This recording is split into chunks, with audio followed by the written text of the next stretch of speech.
America અને Iran વચ્ચે હાલ તો વચગાળાની શાંતિ સમજૂતી થઈ રહી છે।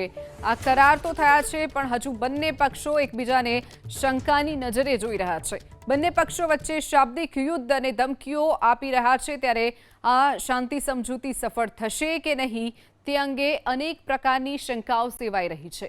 ડોનાલ્ડ ટ્રમ્પે ફરી એકવાર ઈરાનને ધમકી આપી। ટ્રમ્પે ઈરાનને ધમકી આપતા કહ્યું કે ઈરાનને સમજૂતીથી પીછેહટ કરી કે બંને દેશો વચ્ચે જો સંબંધ ખરાબ કરવામાં પ્રયાસ કર્યો તો અમેરિકા ફરી ત્યાં જ જશે અને જ્યાંથી તેને શરૂ કરી હતી। ટૂંકમાં કહીએ તો ટ્રમ્પે એક જ વાક્યમાં ભાવિ મિત્રતા માટે બ્લુપ્રિન્ટની રૂપરેખા બતાવી છે અને સાથે જ અલ્ટિમેટમ પણ આપી દીધું છે। જો તેમની શરતોનું પાલન નહીં થાય તો તમામ સમીકરણો ઉથલપાથલ કરી નાખશે, જેમાં એક સેકન્ડ પણ ખચકાટ નહીં અનુભવે તેવી વાત ડોનાલ્ડ ટ્રમ્પે કરી છે।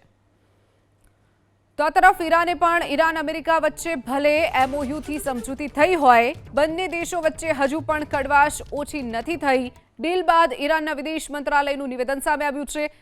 ઈરાનના વિદેશ મંત્રાલયના પ્રવક્તા ઇસ્માઇલ બઘાઈએ સ્પષ્ટ વાત કરી કે કાગળ પર સમજૂતીનો મતલબ એ નથી કે ક્યારેય કોઈ કહી શકે કે જૂના ઘા રૂજાઈ ગયા છે અને ગુનેગારોને ક્લીન ચીટ મળી ગઈ છે। બીજા શબ્દોમાં કહીએ તો રાજદ્વારી ટેબલ પર ભલે હાથ મિલાવ્યા હોય, પણ ઈરાનનું વલણ નરમ નથી પડ્યું।